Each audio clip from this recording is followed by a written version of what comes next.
Rasmussen, and I started Paradise Nectar Apiaries about 4.5 years ago, almost 5. And when I started, it was just because there were some hives on the property that weren't being cared for, and as part of my land work trade, I asked what could I do to take care of them. And that opened up a whole new world for me in what to do with bee products and how to care for bees. And a lot of my lectures are about, beekeeping, so I'm going to try and touch a little bit on both that and the products I can get that are useful to everybody. So with bees, I became aware of the chemicals that were used in hives on a regular basis in, most mainstream beekeeping communities. And it was very alarming to me, the amount of miticides, antibiotics, just fuming type things to get the bees to leave the hive. There's just so much that we are exposed to, and honey is supposed to be a pure product that gives us health and vitality.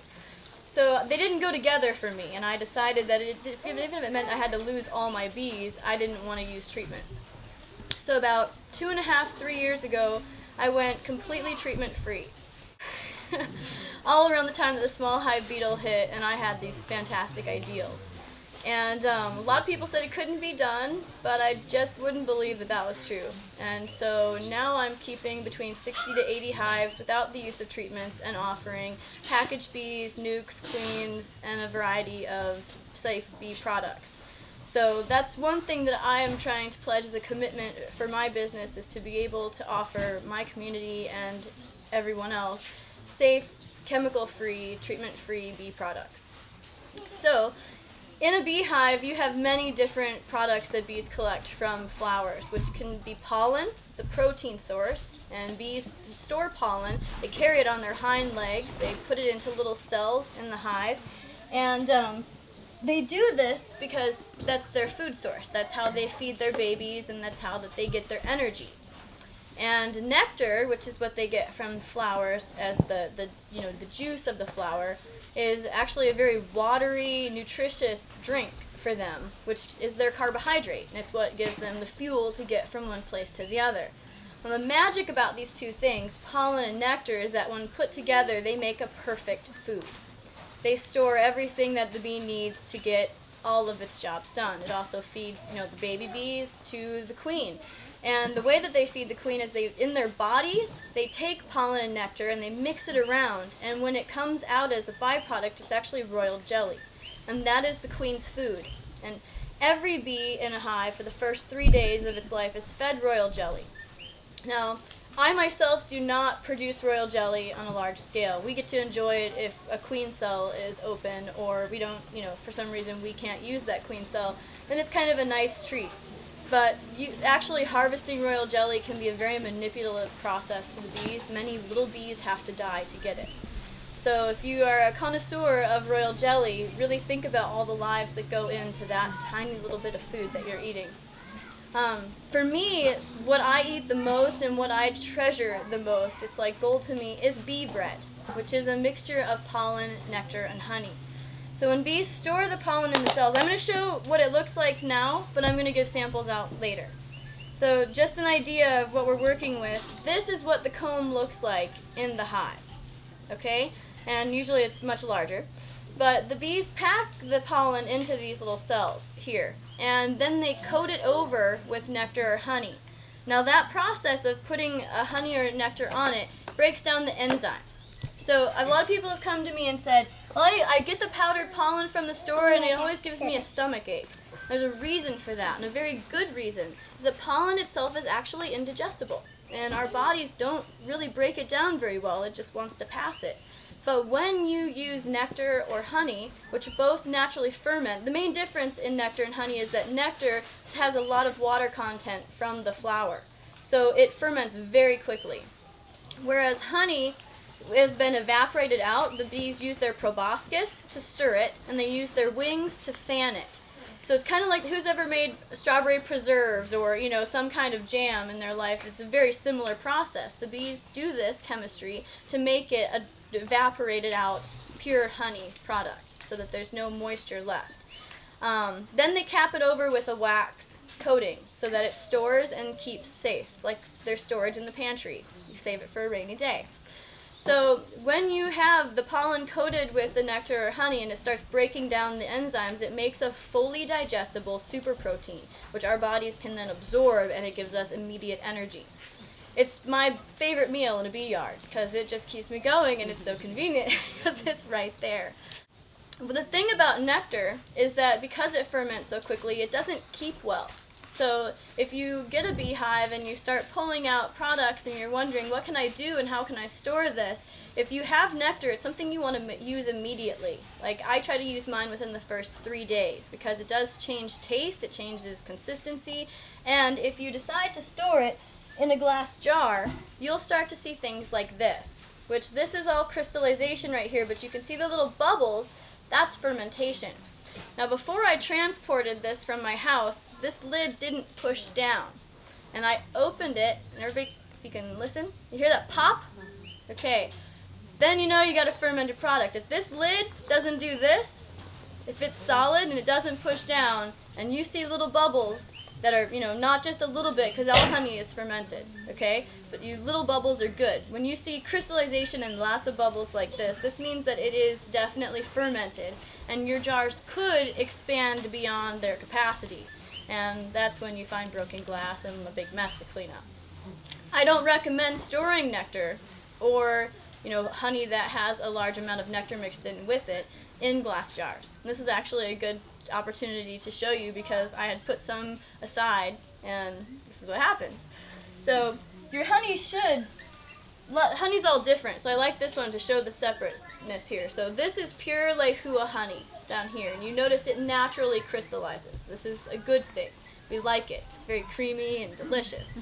And the honey on top is most likely a coconut avocado because of how dark it is.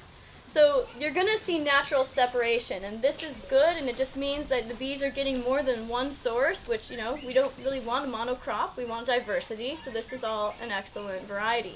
And for me, it's always fun to see what you're going to get when you get to the layer underneath, But the honey is definitely, you may open this and find a few bubbles, and that's totally normal. But when you start to see something like this, that's different, okay? Now, I want to express a little bit on that about crystallization because there are honeys such as eucalyptus, mango, and a few other varieties that I don't necessarily work with, but those two particularly that will crystallize and become kind of grainy. Has a really nice texture. It's like you're chewing on some kind of sugary candy in a way. And that is completely natural, and crystallization is actually a really good thing. They've said that they found honey in pyramids in Egypt that's been around for thousands and thousands of years. So honey doesn't go bad. So the biggest thing is if you taste a honey that you think, oh, this is really fermented, most likely the beekeeper that harvested it didn't separate nectar from honey. And that's a big difference. When we go into my bee yards, we have at least 3 buckets. One is for nectar, one is for honey, and one is for pollen. And I keep them all separate, and I process them all separately. So with the bee bread, you saw the comb form, but this is my favorite way to process it. And it's just mashed up. So you take everything, the wax, the honey, the pollen, and the nectar, and you mash it up. This to me is like the superfood. So all around, the biggest thing for me when I'm getting into beekeeping was anti-waste. I don't like to see things go to waste. I don't like to see food products not get used when they have a potential to be something amazing. And 4 years ago, when we got hit with the small hive beetle, they wiped out 36 of my hives. When the beetles hit, I had 15 gallons of wasted honey. So, anybody heard about the small hive beetle? Raise your hands. Okay, this little tiny beetle, which is barely as big as my pinky fingernail, came to the island in 2010. And in 2009, we actually got the varroa mite, which is a microscopic mite that, or not quite so microscopic, but very small, and it clings to the abdomen and the body of the worker bee and drones and pretty much any place it can find a hiding spot.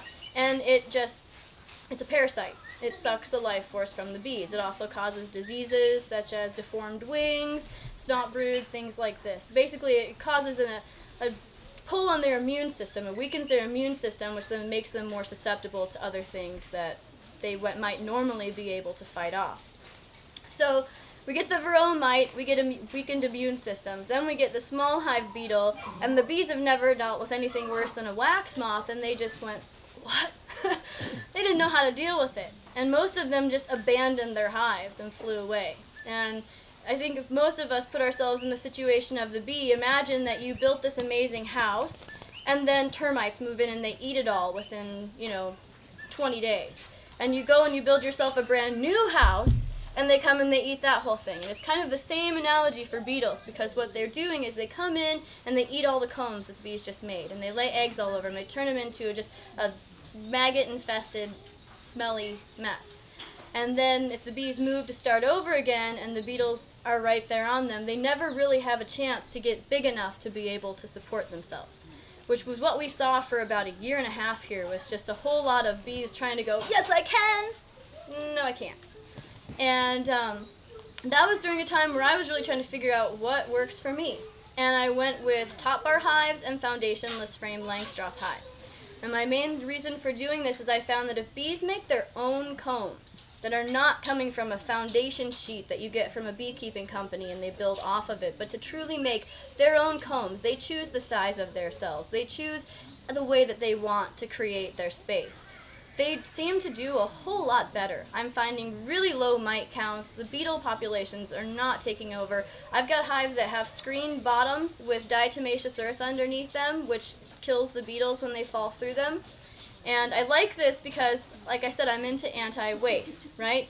I was using oil, which I was getting from, KTA and cost you less, and I was really having issues with this because of the whole GMO factor. How can I buy, I can't buy organic oil to kill beetles. That just doesn't, cost effective, can't do it. And personally, I can't support a GMO system and buy this oil anymore. So I decided that there's only one other option, and that's a food-grade diatomaceous earth. It's very inexpensive, you put it under the hive, it kills the beetles, and then you can put it out and feed your chickens. My chickens, I have these little chicks right now that get in it and they bathe themselves and they shake it all over and they eat all the beetles, and then I can put it right back in. And it's clean. They did a great job.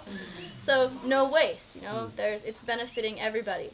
And so by having the diatomaceous earth under, that's my only form of pest prevention or strategy of dealing with them at all. Otherwise, my bees do it all by themselves. And my job is to get in there when I notice that they're about to swarm or they have extra stuff that they can no longer build because their hive is full. That's when I go in and look for things that need to be removed, like combs that are full of honey, capped honey, or pollen.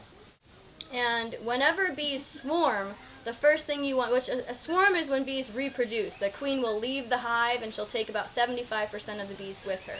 And the remaining bees will raise a new queen from the eggs that the previous queen laid and then start over again. Now during this period, it's about a 3-week period that the cleansing of the hive begins, because when that old queen flies away and no more eggs are being laid, the workers go in and they clean everything. It's like the spring cleaning. That's the best analogy I can come up with, because it's really like they hit every little spot that would normally get missed because of day-to-day activities. So during this thorough cleaning, they have a chance to remove all the mites, all the disease, and start fresh with a new queen. So it's a really beautiful cleansing that takes place during that time. And it's really essential. And up until about 3 or 4 years ago, most of the beekeepers I talked to on this island were trying to stifle swarming. They didn't want it to happen. They thought it was bad that bees wanted to keep swarming, and they weren't making honey, and they weren't, continuing to grow. And I've actually found this to be completely opposite. When my bees go queenless, they are making a ton of honey. It's like they are building new combs and preparing for a new queen, and they're cleaning the whole house up, and by the time that new queen comes on, they are strong and ready to go, and they come back 10 times stronger than they were before. So the one thing I am trying to really educate people on is that swarming is natural, it's healthy, and bees are wild creatures. If we continue to influence them and try to deter them from their nature and what they know best, we're only going to create the inevitable, which is the demise of the honeybee. We have to allow them to be wild creatures. We have to allow them to do what they know how to do best and just empower them to do that. By treating them, by putting antibiotics in their hive, by doing all these things, we are only treating a symptom, not the cause. And they're never going to get stronger. They're only going to continue to get weaker. So that's my strategy and how I deal with bees. I experiment all the time. And it doesn't matter to me if I lose a batch of mead or 10 hives, as long as I learn something from that experiment. So I've worked with skeps, I've worked with, tall standing wooden boxes, I've put bees in lahala mats and bamboo. I've done everything you can imagine just to see what they can do. And I'm always blown away to see that they will survive. No matter where you put them, no matter what you do to them, even if they don't like it and they fly away, the nature of bees is to evolve and to continue to support themselves. And I think as a community and, globally, I'd like to see that awareness really step up, that we are no longer needing to be the ones in control. If we just step back and let them do what they know best, they will do it just fine.